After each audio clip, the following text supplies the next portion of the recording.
پاکستان کے وزیر اعظم نے کہا ہے کہ اسلام آباد نئی دہلی کے ساتھ کسی غیر جانبدار ملک میں مذاکرات کے لیے تیار ہے۔ شہباز شریف نے صحافیوں سے گفتگو کے دوران یہ کہا ہے کہ چین میں مذاکرات پر ہندوستان تیار نہیں ہوگا، لیکن یہ مذاکرات سعودی عرب یا متحدہ عرب امارات میں ہو سکتے ہیں۔ انہوں نے کہا ہے کہ کشمیر، پانی، دہشت گردی اور تجارت وہ موضوعات ہیں جن پر پاکستان اور ہندوستان کے درمیان قومی سلامتی مشیران کی سطح پر گفتگو ہوگی۔ اس بیان پر ہندوستان کی سرکار کی طرف سے ابھی تک کوئی سرکاری بیان سامنے نہیں آیا ہے۔ خیال رہے کہ پاکستانی وزیر اعظم کا یہ بیان ایسے وقت میں سامنے آیا ہے کہ جب دونوں ممالک کے درمیان عسکری کشیدگی تو رک گئی ہے اور اس کے باوجود سفارتی کشیدگی بدستور برقرار ہے۔ ہندوستان میں حزب اختلاف کی جماعت کانگریس نے ہندو پاک جنگ بندی کے حوالے سے امریکی صدر ٹرمپ کے بیان پر وزیر اعظم نریندر مودی کو ایک بار پھر نشانہ بنایا ہے۔ ہندوستان کے میڈیا ذرائع کے مطابق حزب اختلاف کی جماعت کانگریس نے کہا ہے کہ امریکی صدر ٹرمپ مسلسل پاکستان کے خلاف فوجی کارروائی رکوانے کا اپنا دعویٰ دہرا رہے ہیں، لیکن اس پر ہندوستان کے وزیر اعظم نریندر مودی خاموش ہیں، جو حیران کن ہے۔ کانگریس نے استفسار کیا ہے کہ بی جے پی حکومت اس پر رد عمل کیوں نہیں دے رہی ہے۔ کانگریس کمیونیکیشن ڈپارٹمنٹ کے انچارج جے رام رمیش نے کہا ہے کہ ہمارے وزیر اعظم امریکی صدر کی طرف سے بار بار کہی جا رہی باتوں پر مکمل طور پر خاموش ہیں۔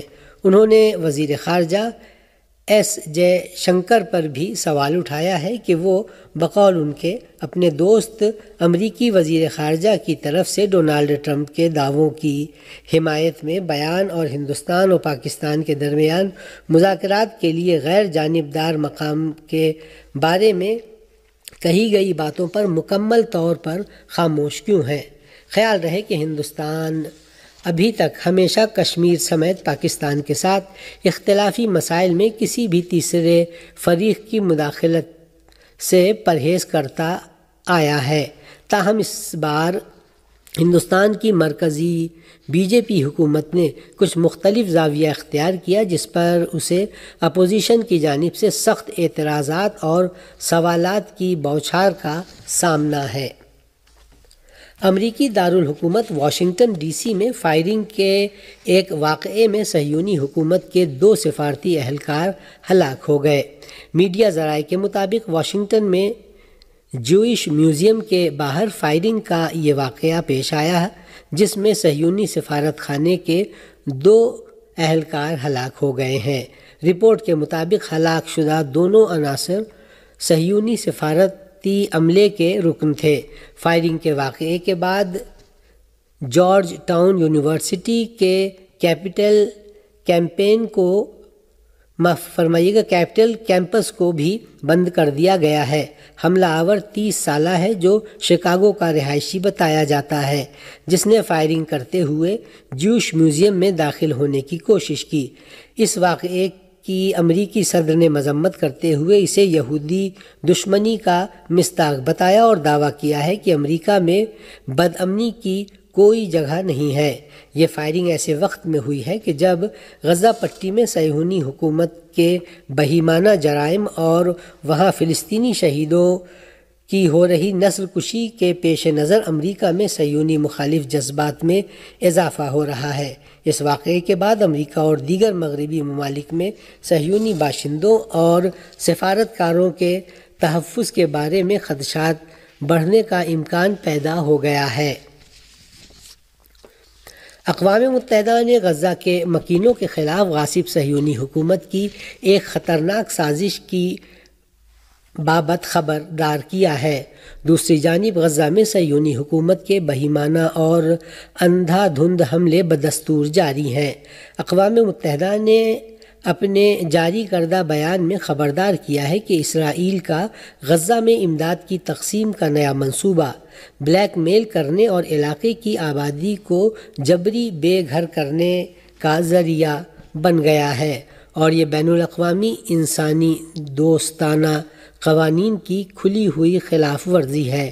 غزہ میں خون خرابے کے باعث پیدا ہونے والے انسانی بحران کے بعد صہیونی حکومت نے انسانی امداد کی تقسیم کے بہانے ایسے اقدامات کیے ہیں جن کا مقصد غزہ کے لوگوں کو زبردستی بے گھر کر کے نقل مکانی کرنے پر مجبور کرنا ہے۔ صہیونی حکومت کے اس بہیمانہ رویے اور اس کے ہاتھوں بین الاقوامی ضابطوں کی علل اعلان خلاف ورزی پر انسانی حقوق کی تنظیموں نے اسے سخت ہدف تنقید بنایا ہے۔ اقوام متحدہ نے اعلان کیا ہے کہ اسرائیل نے بھوک کو بلیک میل کرنے کا ہتھیار بنا لیا ہے اور امداد کی تقسیم کو اس نے اپنے سیاسی مقاصد سے جوڑ دیا ہے۔ غزہ میں انسانی امداد کی ترسیل پر پابندی عائد کرنا بین الاقوامی انسانی قوانین اور جنیوا کنونشن کی صریح خلاف ورزی ہے۔ دوسری جانب غزہ کے مکینوں کے خون سے ہولی کھیلے جانے کا سلسلہ بدستور جاری ہے اور صہیونی دہشت گرد آج صبح سے اب تک کم از کم 14 فلسطینیوں کو شہید اور دسیوں کو زخمی کر چکے ہیں، جبکہ متعدد کے لاپتہ ہونے کی اطلاع ہے۔ صہیونی دہشت گردوں نے غزہ کے مختلف علاقوں کو اپنے فضائی اور توپ خانے کے حملے کا نشانہ بنایا۔ دیر البلح میں ایک پناہ گزین کیمپ پر بمباری میں کم از کم 10 فلسطینی شہید ہوئے ہیں۔ صہیونی دہشت گردوں نے ایک بار پھر جبالیہ علاقے میں العودہ اسپتال کو اپنے توپ خانے کا نشانہ بنایا، جبکہ کئی رہائشی مکانات پر بھی صہیونی دہشت گردوں نے بم گرائے۔ غیر ملکی سفارتکاروں کے ایک کاررواں پر فائرنگ کرنے کے بعد غاصب صہیونی حکومت عالمی برادری کی سخت تنقید کے نشانے پر آ گئی ہے۔ غیر ملکی میڈیا کے مطابق Germany, Holland, Ireland, Spain, Italy, Belgium, Turkey اور عرب ممالک نے اس واقعے کی سخت الفاظ میں مذمت کرتے ہوئے صہیونی حکومت سے وضاحت طلب کی ہے۔ فرانس نے غیر ملکی وفد پر فائرنگ کو ناقابل قبول بتایا، جبکہ جرمنی کے وزارت خارجہ نے فائرنگ کے واقعے پر صہیونی حکومت سے وضاحت دینے کا مطالبہ کیا ہے۔ اٹلی نے جنین فائرنگ واقعے پر صہیونی ٹولے کے سفیر کو طلب کیا ہے۔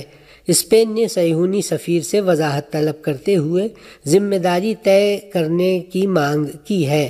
ترک وزارت خارجہ نے بھی واقعے کی پرزور مذمت کرتے ہوئے معاملے کی فوری جانچ کرنے اور ذمہ داروں کا پتہ لگانے کی مانگ کی ہے۔ جنین فائرنگ واقعے پر فلسطین کے وزیر خارجہ کا کہنا ہے کہ اسرائیلی فوج نے جان بوجھ کر سفارتی وفد کو نشانہ بنایا۔ خیال رہے کہ 20 سے زائد ملکوں کے سفارتکار اور نمائندے گزشتہ روز مغربی کنارے کے جنین علاقے میں انسانی صورتحال کا جائزہ لینے کے لیے پہنچے تھے، جن کی جانب صہیونی دہشت گردوں نے فائرنگ کر کے انہیں وہاں سے فرار کرنے پر مجبور کر دیا۔ دنیا کے نقشے سے خلیج فارس کا نام مسخ کرنے کی کوشش پر ایران نے گوگل کے خلاف قانونی کارروائی کا اعلان کیا ہے۔ ایران نے خلیج فارس کے تاریخی نام کو مسخ کرنے کی کوشش پر معروف امریکی کمپنی گوگل کے خلاف قانونی چارہ جوئی کا اندیہ دیا ہے۔ ایرانی مرکز برائے سائبر اسپیس کے نائب سربراہ محمد صادق فراہانی نے یہ کہا ہے کہ گوگل نے خلیج فارس کے تاریخی نام میں تحریف کر کے ایران کی ثقافتی شناخت پر حملہ کیا ہے۔ انہوں نے کہا ہے کہ بطور ایک ادارہ ایران کی تہذیبی اور تاریخی شناخت کا تحفظ ہماری ذمہ داری ہے۔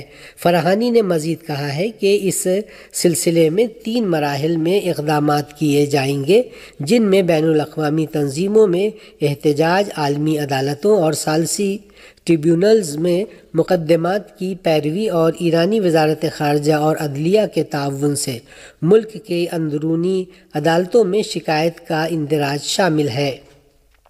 انہوں نے اس بات پر بھی زور دیا ہے کہ ان کا مرکز عوام کے ثقافتی، تہذیبی اور تاریخی حقوق کے تحفظ کے لیے پرعزم ہے۔ خیال رہے کہ اس سے قبل میکسیکو نے بھی اپنے ملک کے نام سے موسوم خلیج کے نام تبدیل کرنے پر گوگل کے خلاف قانونی کارروائی کرنے کا اعلان کیا تھا۔